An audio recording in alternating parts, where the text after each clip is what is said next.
रत्नागिरी जिल्ह्यामधील दापोली शहरात प्रीपेड वीज मीटर बसवण्याच्या निर्णयाविरोधात ग्रामस्थांचा तीव्र विरोध पाहायला मिळाला। याच पार्श्वभूमीवर दापोलीमधील वीज वितरण कंपनीच्या कार्यालयावरती ग्रामस्थांसह सर्वपक्षीय कार्यकर्त्यांनी धडक दिली। मोर्चामध्ये सहभागी झालेल्या नागरिकांनी प्रीपेड वीज मीटरमुळे सामान्य जनतेवरती अन्याय होणार असल्याचा आरोप करत हा निर्णय रद्द करण्यात यावा अशी जोरदार मागणी केली। तसेच ही योजना जनतेवरती लादली जात असून कोणतीही सविस्तर माहिती न देता जबरदस्तीने मीटर बसवले जात आहेत अशी तक्रार देखील करण्यात आली। या आंदोलनामध्ये विविध राजकीय पक्षांचे स्थानिक नेते, कार्यकर्ते आणि नागरिक मोठ्या संख्येने उपस्थित झाले होते। त्यांनी वीज वितरण कार्यालयासमोर जोरदार घोषणाबाजी करत प्रशासनाचा निषेध देखील व्यक्त केला। दरम्यान वीज वितरण कंपनीने नागरिकांच्या मागण्यांवरती चर्चा करण्याचे आश्वासन दिले असून काही वेळासाठी तणावाचं वातावरण देखील निर्माण झाल्याचं पाहायला मिळालं। पुढील काही दिवसात या आंदोलनाचे स्वरूप अधिक तीव्र होणार असल्याची शक्यता देखील आता स्थानिक नेत्यांनी व्यक्त केली आहे। एमएससीबी म्हणून त्यांच्यावर काय कारवाई करताय? जर शासनाने निर्णय दिलेला आहे निवासी मीटर बदलायचे नाही तरी मीटर बदलताय, तुम्ही काय कारवाई करणार आता ते सांगा आम्हाला।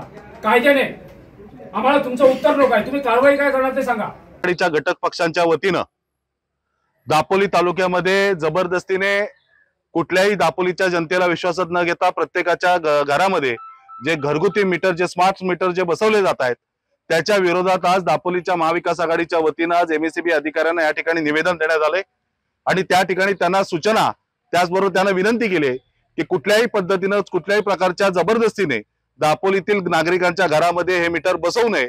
कारण अशी प्रकरण आम्हाला समोर येत आहेत की घरामध्ये कोणी नसताना, घर बंद असताना त्या ठिकाणी ते मीटर बदलले जात आहेत किंवा तुम्हाला जर भविष्यामध्ये मीटर बसवायचे असतील, आज तुम्हाला मोफत भेटतात, भविष्यात बसवायचे असेल तर त्याला हजारो रुपये भरावे लागतील। अशा पद्धतीचे चुकीचे निरोप त्या ठिकाणी त्या बसवणाऱ्या कर्मचाऱ्यांकडून दिले जात आहेत आणि घरामध्ये हे स्मार्ट मीटर बसवले जात आहेत।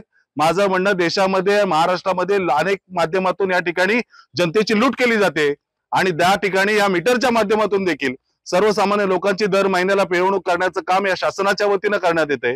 महाराष्ट्रामध्ये या सर्व प्रकरणाचा तीव्र विरोध झाल्यानंतर सन्माननीय मुख्यमंत्र्यांनी या ठिकाणी विधानसभेत निवेदन केलं की कुठल्याही प्रकारचं मीटर या ठिकाणी, घरेलू मीटर, घरगुती मीटर या ठिकाणी बसवलं जाणार नाही। पण तरी सुद्धा दापोली तालुक्यामध्ये प्रत्येक गावागावात हे मीटर प्रत्येक घराघरामध्ये बसवलं जातंय। याचा विरोध करण्यासाठी आणि याचा निषेध करण्यासाठी या ठिकाणी महाविकास आघाडीचे सर्व पदाधिकारी आम्ही आज या ठिकाणी एमएससीबीच्या अधिकाऱ्यांची भेट घेतली।